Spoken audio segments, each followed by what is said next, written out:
So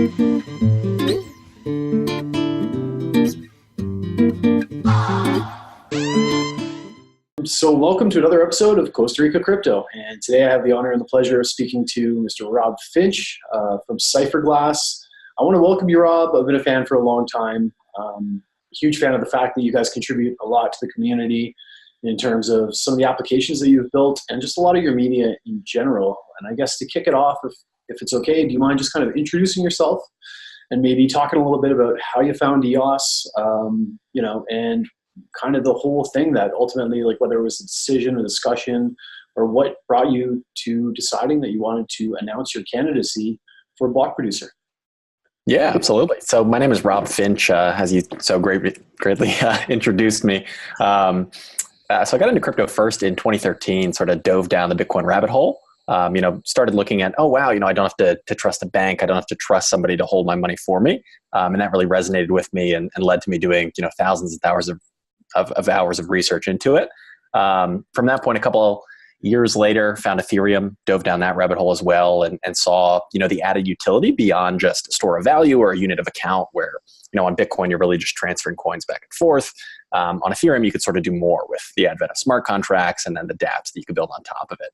And then I guess maybe 2 years after I discovered Ethereum, I saw the initial consensus, 2017, I think it was, announcement from Dan Larimer and Brendan Bloomer, where they were talking about all the problems that Ethereum had, with scalability and usability and transaction fees. And I sort of run into those problems myself, and then dove down the EOS rabbit hole. But it wasn't until, I think, November 2017 that I decided, hey, I want to run a block producer and try to be a part of this ecosystem. Whereas, with Bitcoin and Ethereum, I was kind of sitting on the sidelines, researching, interacting with the community somewhat.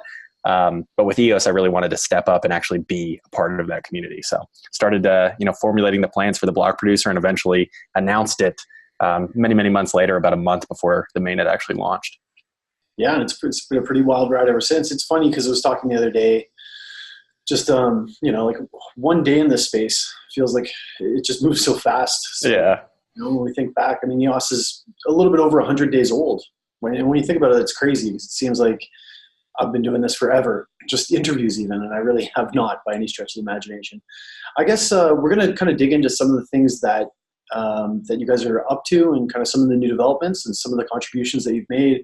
But I always kind of like to add like a little bit of a human aspect to this as well, because I think people just want to know a little bit about you. When you're not doing all things EOS, and of course it is pretty all-consuming, like what do you do for fun, Rob? What makes you happy?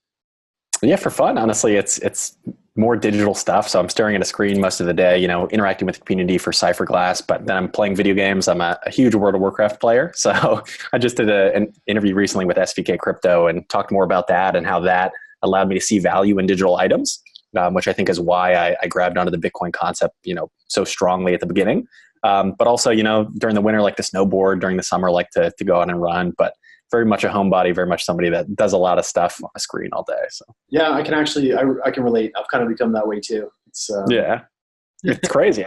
All the stuff that's happening in EOS, there's just so much going on, from, new dApps launching to, new proposals, upgrades to the ecosystem, looking at stuff that might happen in the future and speculating on that, which is always fun. That, it really is, like you said, all consuming. So there's always more time that can be put into it.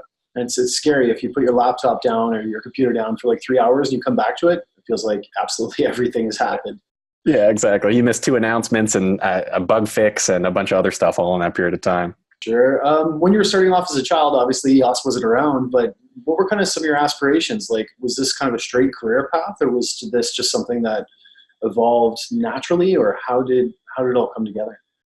It definitely evolved. So I went to art school in 2013 or 2011, dropped out in 2013, shortly after I discovered Bitcoin and had, been through the process of teaching myself how to build websites. So I was always very, tech focused, looking at, how can I automate parts of the websites that I'm building? How can I make things faster? And through that is how I actually discovered Bitcoin on Reddit. There was a design competition for what is now the famous Magic Internet Money ad. But stumbled across that, saw the competition, didn't actually enter it or participate in it, but that's what, hooked me into the Bitcoin subreddit and got me interested. So I've always been very tech focused. And I think, being tech focused, being video game focused, where I put value on digital items, all of that and sort of this natural distrust for authority led me to crypto. And here I am now. And it's so exciting over the last, almost 2 years now. Went full-time on ICO Alert at the beginning of 2017.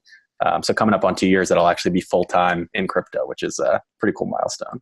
It's a beautiful thing when you can kind of align your passions with something that ultimately can make you a career. So definitely. I get it.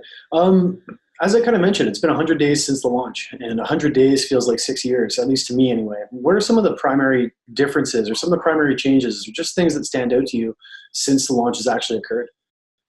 Yeah, I think the biggest thing I've noticed is that a lot of things that EOS promised are actually working. So, block.one came out, they said, hey, this thing is scalable. The initial single-threaded sort of version 1.0 that we're on now can do anywhere between 5 and 10,000 transactions per second. We've seen that basically proven where, the network has only ever needed to produce about 4,000 transactions per second, but it's done it well. It's done it relatively flawlessly.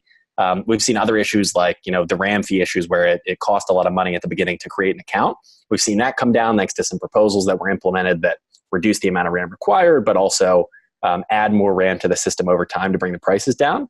So I think what we've really seen over the last 100 days are a lot of these things that were, sort of presented by block.one, the people behind the EOS software. We've seen a lot of that come to fruition, a lot of that proven. And I think the part that excites me the most is the governance, where, that RAM issue I mentioned, where the actual RAM needed to create an account was reduced.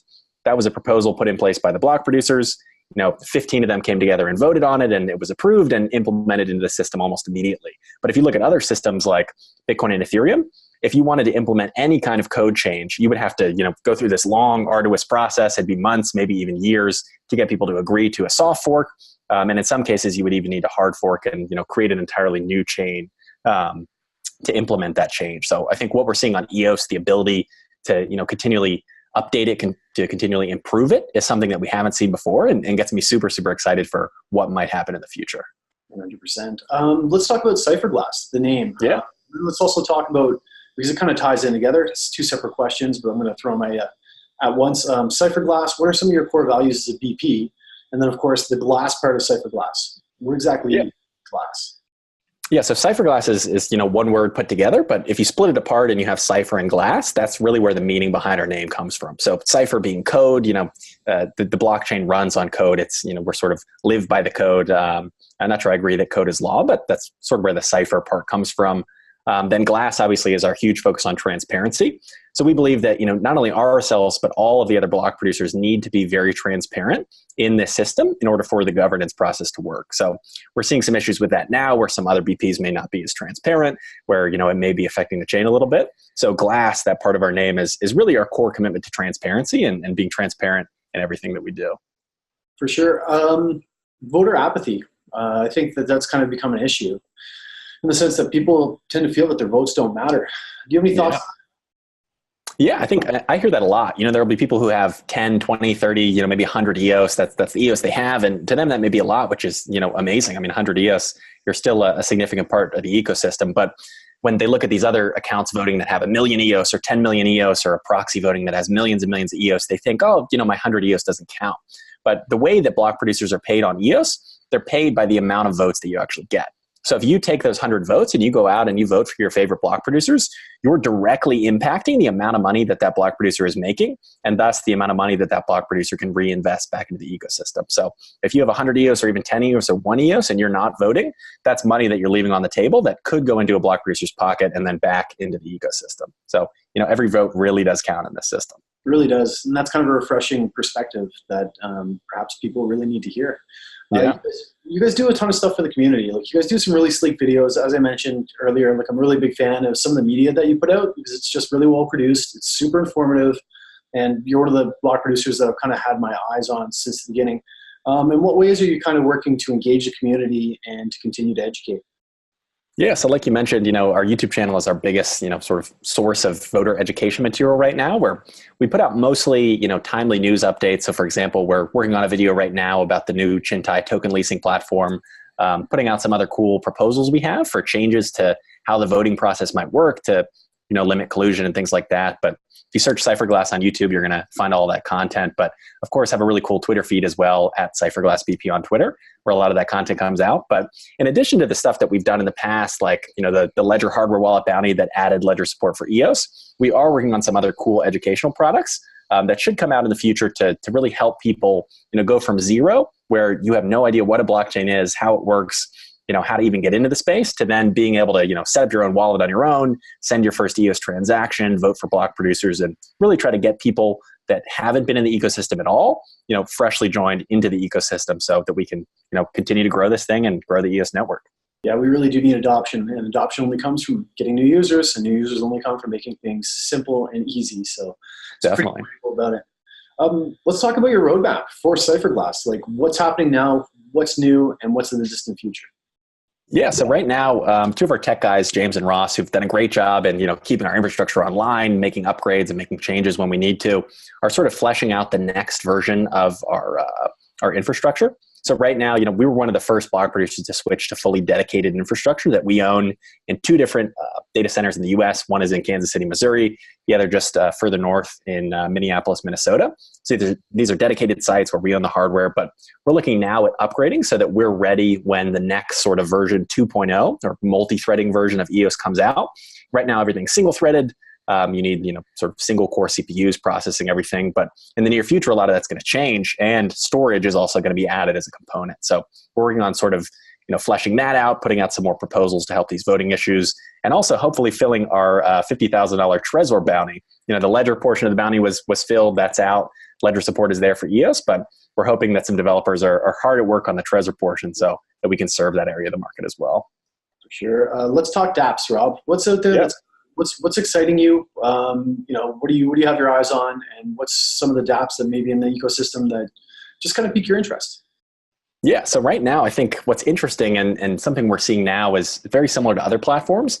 So when Ethereum first launched, and even when Bitcoin launched, way back in the day, it obviously launched in 2008, 2009, but in 2013, when I got involved, there were these little like poker sites and betting applications that you could use and bet Bitcoin on, but they never really gained a lot of steam because of a couple of reasons. You had these big transaction fees you had to pay for every bet you made. And because of the cost of those transaction fees, you were really limited in the size of the bets you could do, the frequency of the bets you could do. But now that EOS is out and transactions are free, block times confirm in half a second. So it's very, very fast. It opens up this wide range of possibilities. So I'm super excited, not just about the gambling games that are launching on EOS, but games in general. So I've been excited about, EOS Bet that came out, a new one that came out recently called Bet Dice, which I think is pretty interesting. And they have some interesting new games coming out in the future. But also things like EOS Nights where, it's this sort of RPG platformer style game where you buy your night and power it up and you can sell it to other people. And all of these things are things that really weren't possible on any other platform until now. So as far as dApps go, in one sentence, I'm super excited for all the gaming dApps that are going to come out and be tokenized on EOS. Sure, and I don't blame you one bit. Being a block producer has got to be pretty tumultuous. It's going to be very up and down. One second you're in, the next second you're not. How does that play on you? Does it kind of push you to work harder? Is it frustrating? How does that play out for you? I couldn't imagine what it would be like to. It's essentially like an ongoing election, which is what it is. Yeah. Absolutely. I mean, that's one of the coolest things about EOS, I think, is that rather than just having to, on Bitcoin, you go out, you buy a bunch of hardware, you start mining, and then you just kind of sit back and relax and, don't invest anything into the ecosystem if you don't want to. You could just sell your Bitcoin that you mine every month and not even worry about it. But on EOS, we're really forced to continue to invest back into the ecosystem. So right now, pretty much all of our profit, if in some months we haven't had profit, but when we do, pretty much reinvesting all of that back into the ecosystem, whether it be through things like planning the next phase of our infrastructure or working on bounties or whatever the case may be. So it can be tumultuous to be in the top 21 one day and out of the top 21 the next day, but I think it encourages us to work harder and really focus on the long term of the EOS network, which I think will result in a much healthier EOS network over time. Yeah, and I think that kind of as we discussed, EOS is so new. A lot of people forget that, and I think everybody expects things to happen overnight. When do you think EOS adoption is going to come? What do we need to make that happen? And you see that happening. Yeah, I think we're going to look back on 2018 as kind of the beta year of EOS. Like you said, we're just a little more than 100 days old of the network, and a lot of things are still coming in, being put into place. So we have things like we're still on the single-threaded version. We need to move to multi-threaded. We need side chains so that I can run my app on my own side chain and connect it to the mainnet if I want. We need a bunch of these features that aren't really out yet. So I think 2018 will kind of be looked at as that beta year for EOS, where 2019, I think we're going to see a huge amount of adoption. But I do think that adoption is going to come first in the gaming sector. So whether that's a gambling game or it's something more like, let's say, Blizzard Entertainment, who makes World of Warcraft, let's say they come out and they tokenize their game in some way, or somebody else launches an MMO game, that's tokenized. I think gaming in general is something that's going to be huge for EOS. And, seeing that the top 5 games, the top 5 dApps that are running on EOS right now, I think 3 out of 5 of those are games. So I think gaming is something that's going to bring in millions and millions of people into the EOS ecosystem, throughout the rest of this year, but of course into 2019. I agree, and I hope so. And a lot of the games you're talking about, I'm very interested in. I have yet to dig into EOS Nights, but I also know that that's kind of resource-based, so it's something I've been meaning to. I just can't find the time. Yeah. What gets you up every day, Rob? Like, what gets you out of bed and going to work and excited and just keep doing what you're doing? Yeah. I'm just excited. I mean, taking a long-term view of anything in crypto, I think is a very healthy thing to do, and something that can, continue to get you out of bed, even if you're in a bear market, or if, there's a bug found one day and something's not going right.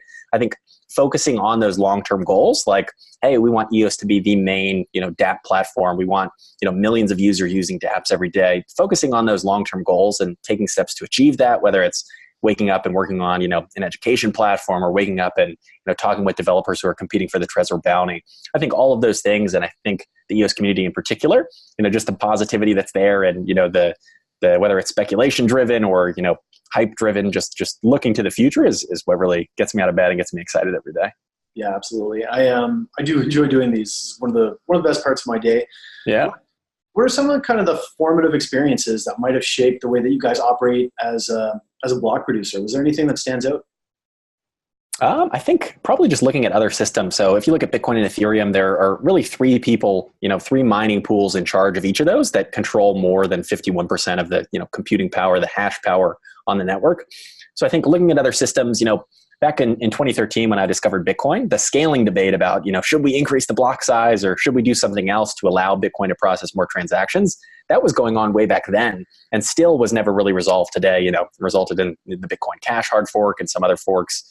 So I think just looking at how the governance process was really ground to a halt in these other systems, not only drew me to EOS, but also sort of laid the foundation for what Cypherglass would be, which is very much a community-driven approach where, when I was writing in the Bitcoin subreddit so many years ago saying, hey, we should do this, not this, and you feel like nobody's really listening to you since the miners have the power. Our goal at Cypherglass was to really always listen to not just the people that are voting for us, but the EOS community in general, so that we're always doing the things that the token holders want and, creating a better ecosystem that everybody actually wants to be a part of. Yeah, and speaking of that ecosystem, the good, the bad, and the ugly, like what's good with EOS, what frustrates you, and what needs work, and how can we make some of those improvements? Yeah, I think the good right now is the scalability and usability. So processing thousands of transactions per second right now, we're seeing these awesome new dApps be launched every day, and new dApps in the pipeline that I'm sure we'll see funded by USBC in the near future. I think the bad part right now is just figuring out some of these governance issues. So not necessarily a bad thing in the long term, but fixing things like voting collusion or giving people more of an incentive to come out and vote so that there isn't so much voter apathy like you mentioned earlier. I think once that gets resolved, it'll sort of turn into another good for governance. But I think that's sort of the bad part of EOS right now that we're focused on fixing and have some interesting ideas in the pipeline to maybe help address. 100%. It's a good answer. I'm going to ask you this. I hate to do it, but I'm going to ask you anyway. The $1,000 EOS bet. I'm sure you get asked about this all the time. Yeah. I think like back before it looked like EOS had some momentum, but as we discussed, EOS is so new. And I just think that it's better to focus on like development for, kind of the stable price and of course the utility itself. I don't necessarily think that EOS is going to be $1,000 tomorrow, but I honestly do see it happening in the future. What are your thoughts on that? Yeah, I totally agree. I think, one of the biggest criticisms of that $1 million EOS bet, if you want to search that on YouTube, you'll find the video behind it. But I think the biggest criticism was the timeline. A lot of people saying, maybe in a couple of years as it gains adoption and there are, 100 million people using this, maybe then it can hit that, but the timeline is off. And, I happen to agree. I think it's just kind of a fun bet. It is denominated as 1,000 EOS. So either way, the person doesn't lose too much unless the price goes crazy high. But it's really been a fun bet that I think, has done way more good than harm, where, there are a lot of people that learned about EOS because of that bet video that came out on YouTube. There are a lot of people, whether they were in crypto or not, that are now a part of the EOS ecosystem because of that video. So I think overall it was very positive and something that, maybe we'll renew for the future and set the deadline, further out. I love it, buddy. And it was one of the first videos that really stuck out to me. So in that sense, it was definitely effective. Yeah. I know you're always so busy, but do you ever get time to kind of like consume any media? Is there like an influencer that you follow, or is there like a favorite book that you have or something you might recommend to other people? Yeah, I just finished the book. I don't know if I have it on my desk here. It's 0 to 1 by Peter Thiel, who is, one of the most recent investors in block.one. And reading that book, it was pretty crazy because the things he's talking about when he founded PayPal, like trying to replace the US dollar with a digital currency and the way that, his investment thesis kind of works. A lot of that aligned with why he would invest in something like block.one and EOS. So it was a really fascinating read and can really be applied to crypto today. But beyond that, I do consume a huge amount of crypto-based media. So looking at people like Dallas Rushing on YouTube, there's some great EOS channels out there. Maple Leaf Capital on Twitter is a great, person that I follow on Twitter that puts out some really good in-depth sort of research threads. So, whether I'm reading a white paper one day or watching a panel with Dan Larimer and Joseph Lubin from Ethereum the next day, I'm always consuming something because I think it's important to consume other content that, so I'm always bringing in other viewpoints and challenging my own assumptions and opinions as well. Yeah, I think that that's a healthy view, to be honest with you. I don't get a heck of a lot of time to consume as much as I would like to, but I think it's important to go outside your own scope and just kind of hear what people are saying and hear what people are thinking, because it only makes you more complete. Definitely. Favorite item under $100, Rob? What do you have? What's that number one thing that you love? Favorite item under $100. That's tough. I mean, I don't know. So much of the stuff that I do is digital. Maybe like a digital item that I bought in World of Warcraft, like one of the cool mounts that I bought for $21. That might be my favorite item. That's probably the only thing I can think of, other than maybe, if you're on a new MacBook and you film a lot, like the videos I film and you have an SD card, I have this little adapter that does SD card to my normal MacBook. But there are so few things that I use other than my laptop and my phone in my daily life that I don't know what I could pick other than something digital. That's a really cool answer. It's also inherently reflective of your values. So I think that's really cool, man. I like it. Thanks. Next question. If you could send an email to absolutely everybody in the world, what would it say? Ooh, man, these are good questions. These are good. A lot of these interviews, I'm just answering them, rattling them off, but these are really making me think. If I could send an email to anyone, honestly, if it was going to everyone in the world, maybe just be kind. I think there are a lot of people that are just inherently sort of angry at everybody else or assume everybody else is out to get them. Be kind, maybe. And then beyond that, I might put a link to a video about EOS or something along those lines. I like it. That's cool. I think I'd send something along the lines of everything's going to be okay. Because I think a lot of fear comes from just the unknown. Definitely. Sense of panic with the unknown. I'm going to just kind of give you a chance to do your plea. I know why people should vote for Cypherglass, but if somebody were to ask you who didn't know about Cypherglass, why should I vote for you guys? What would you say? Yeah, so Cypherglass has consistently listened to what our supporters want. So whether it's putting up $100,000 of our own money, to fund the ledger support and the Trezor support that we're working on now, or whether it's, putting out tools like Glass that help block producers stay transparent on the chain, we're continually reinvesting basically all of the money we're making from block production back into the network to make a better EOS network. All of our partners at Cypherglass, if we wanted to, we probably would have been better off from a financial perspective to just, sit back, not even run a block producer, just kind of let EOS work itself out.